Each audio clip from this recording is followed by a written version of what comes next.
Right now on Denver 7 News at 6 a.m., Coloradans have waited decades for this moment. The Colorado Avalanche are Stanley Cup champions! This morning, a sea of burgundy and blue is beginning to wash over downtown Denver. We have complete team coverage ahead of the Avs victory parade. I'll walk you through what to bring and what to leave at home. And I'll take you downtown to take a look at some of these streets that will be closed here this morning and into this afternoon. We're looking at temperatures this afternoon in the 80s and thunderstorms, but it looks like those are going to hold off till this afternoon. I'll have your full rally forecast coming up. I'm Denver 7's Colette Bortle. I'm live here at Civic Center Park where fans are already awake and ready for this rally to get started. Plus, You never know where you're going to see the Stanley Cup in Denver in the next few days. I speak with a man known as the Keeper of the Cup as it gets ready to take its tour around Denver. And a Stanley Cup slip-up. And I just jokingly said, Stanley Cup? And he goes, yeah. How the famous trophy ended up on a complete stranger's doorstep. Wow, if that doesn't get you pumped up for the parade, I don't know what will. Good morning, I'm Jessica Crawford. Turn it. Yeah, that's right. And I'm Jason Grenauer. Such an exciting day for Colorado. The first Stanley Cup victory parade in 21 years. Denver 7 teaming up with Altitude Sports for comprehensive parade coverage starting at 9:30. Whether you're watching the parade at home or in person, our whole team is out there helping you get ready. Let's start with meteorologist Lisa Hidalgo live at Civic Center Park this morning. Lisa, we had some rain and storms overnight, but warm and dry for Lord Stanley. It's looking pretty perfect out here. I'm not going to lie. A gorgeous start to our morning. And yeah, we've got the guys from Altitude out here right now getting set up, getting ready for the show this morning. Beautiful conditions. A lot of people out there behind me. We're going to be talking to some of these fans coming up in a few minutes. But yeah, look above from Civic Center Park right now. We've got temperatures that are in the upper 60s to low 70s right now.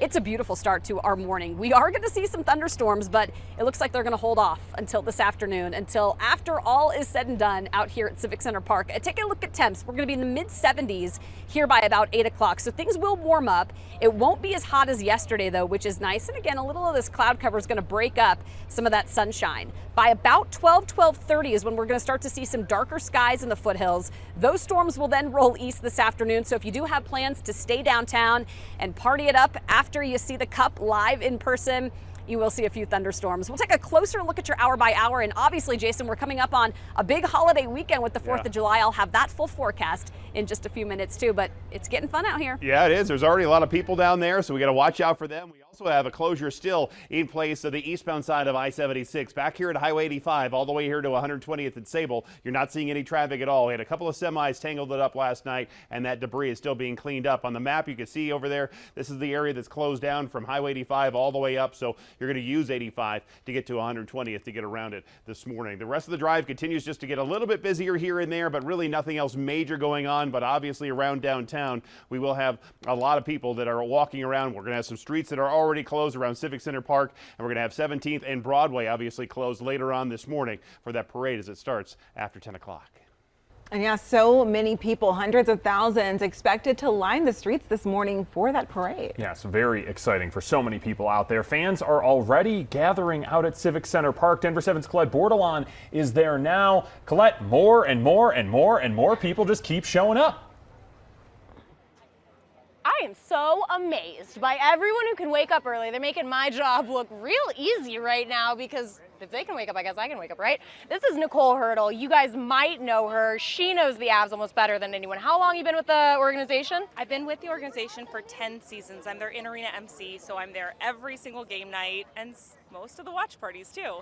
What has it been like during the Stanley Cup final? How has the energy changed? It's unfathomable. It is so hard to explain what that experience is like unless you've been in it. It's just so electric. It's incredible. You have never gotten to touch the Stanley Cup. Nope. Hoping today or sometime soon. And you'll be on a float in the parade, right? I will, yes. So where do you know how far you'll be from the team by chance? I don't, but I'm just so happy to be part of this whole thing. I mean, this is what dreams are made of, being part of the organization and being a lifetime Avalanche fan too. So what is so special about this Avalanche team? I've been asking everyone this morning. Everyone has their own reason for saying this is their team. What's yours? I mean, in terms of a playing side, the depth of this team is just unbeatable. I mean, they're really incredible. You saw people stepping up when the big guys weren't able to. And I think that's part of the reason why this team is as incredible as it is.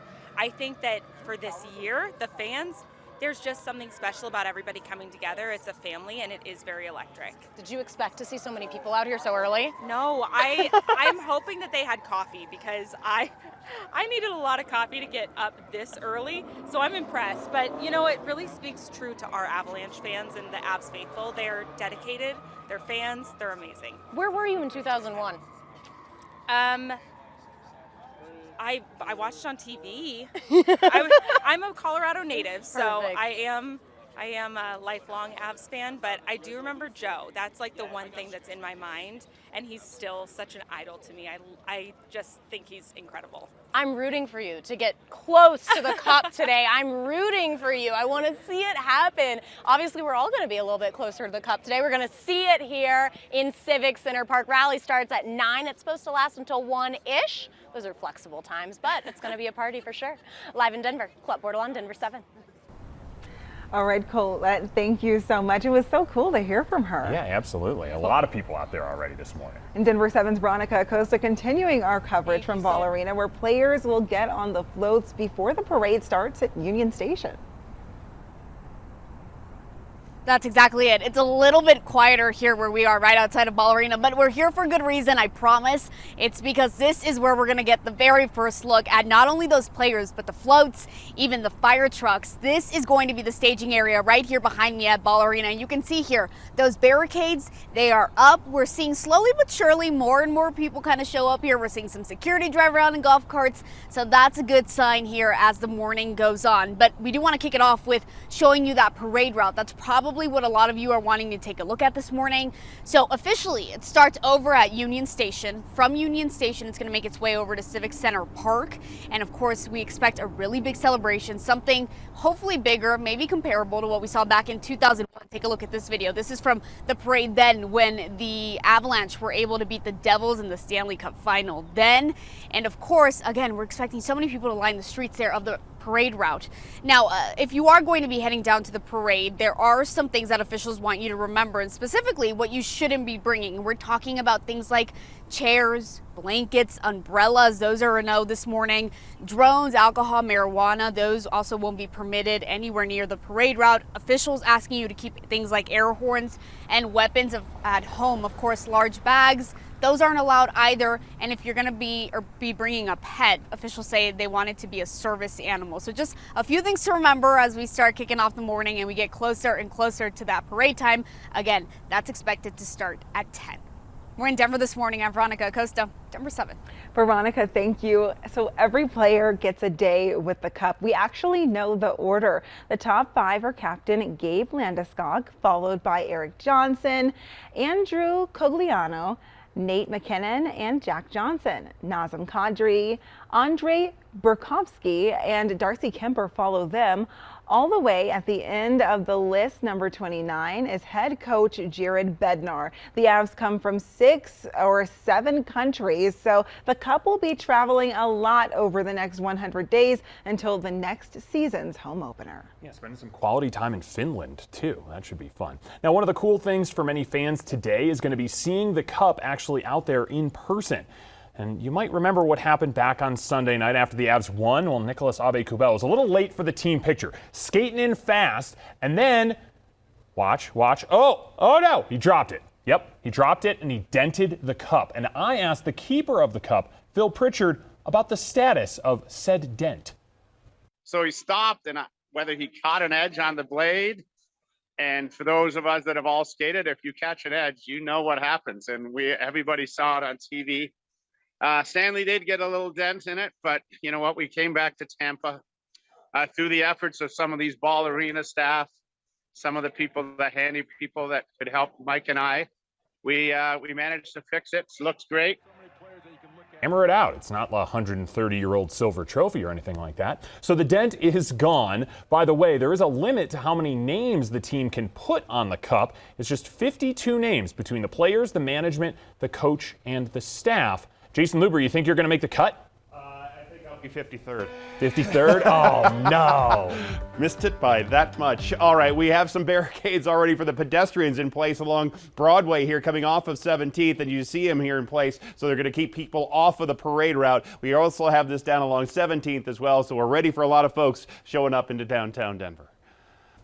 We all saw what happened on the ice during the Avs playoff run, but now there's a way that you can see what's happening behind the scenes as well.